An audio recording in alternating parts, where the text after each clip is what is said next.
It was always a lie because there was never a time and nothing you could ever do that would ever define your worth. Nothing.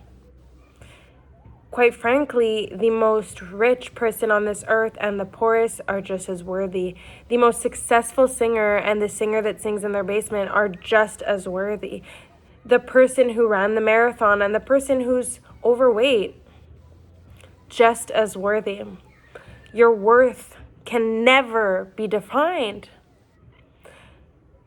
It is something to reconcile within yourself when you want to find peace, when you want to know that this life is yours. It was never not yours. You can't define it. Your worth is undefinable. You can't rank anything that you do to give you more or less worth. And there's a lot of messaging out there that goes, know your worth, set the bar high. Absolutely. Have the best standards for yourself because you deserve it and you're so worthy of it just for existing. But let me take a second to enlighten you on all of those messages, because some of the messaging is actually perpetuating the feeling in which you do not feel like you are worthy enough as you are at this exact moment. It is perpetuating a feeling that is sending you the message that if you were more poised, if you knew your worth more, how can you know your worth more? Your worth is inherent. If you, said no to them but said yes to them, this is yes, this is no. If you achieved more, if you were more successful, and then you would attract more, you're going to attract what you are, right? They say you'll attract abundance because you are exuding abundance, or you are worth it because XYZ. There's no because XYZ. So forget the messaging. Forget the know your worth. Everyone's worth is exactly the same. You can't measure it. It was all a lie. It was all a lie. And I'm a teacher. I know what it's like to give a lot of validation to kids for good things that they do and to let them know when we need to course correct.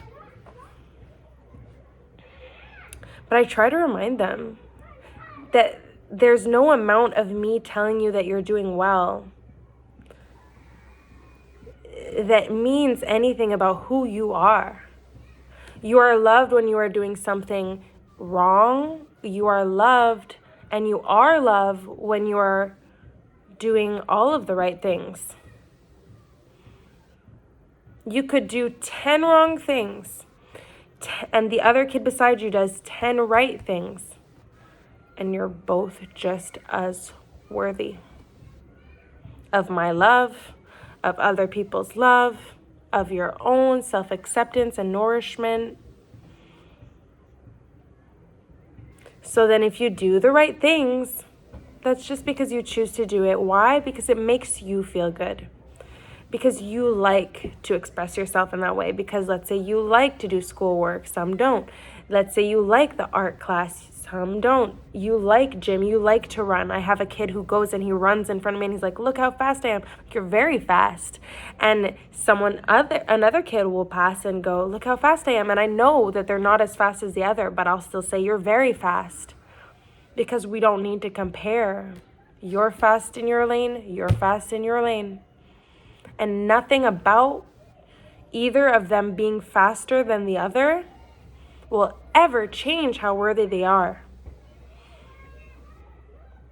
They hit each other in these pre-K classes because they have busybodies and they have frustrated emotions, and there's a lot of tapping each other, right? And we have big lessons on these. We have lessons about how we manage our emotions when we feel certain things and what we can do instead of hitting our friends at 4 years old, 5 years old. But we never have talks about saying you are lesser than because you hit. You are lesser than because you were hit. Neither the hit or or the hit or the hitter or the hit are less worthy. One is acting out their frustration. It doesn't make it okay. It's hurting the hit. The hit is experiencing something that's very unfair, no matter what happened. The hit and the hitter are just as worthy. And when you get to the depth and the understanding that this is true universally, regardless of what anyone does or says or acts, how they act and they are, it might scare you, because you might have to come to terms with the fact that some people that have hurt you are actually just as worthy. And it doesn't invalidate the pain you felt. That part you need to give a lot of attention to in yourself. It's not because they're still worthy that you need to be around them. It doesn't mean that you have to accept that. It doesn't mean you don't owe them anything. But you can let go knowing they're no less worthy, you're no less worthy. You just move forward in the lane that you choose. And that is on letting go. It's for you that you do that. You let go for you. You know, you validate, you understand. You sit with whatever comes up. And you move forward. And you don't villainize mentally, and you don't angelify mentally either. They're neither or. They just are people. And you soothe yourself. You look within. And you let yourself know you're worthy just the way you are. You always have been, you always will be, nothing will ever change it.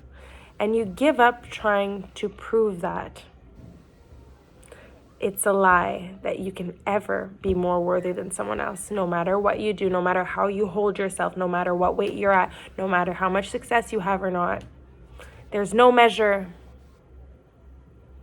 If that person's worthy who did that, then you're worthy too for doing that.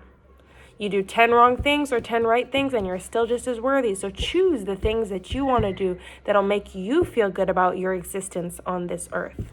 That'll make you feel inherently like you are contributing to the bigger goodness.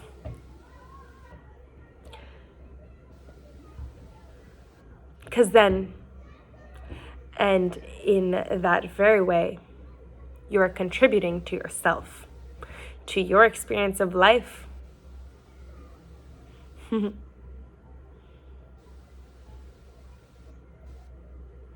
Life is good if you let it be.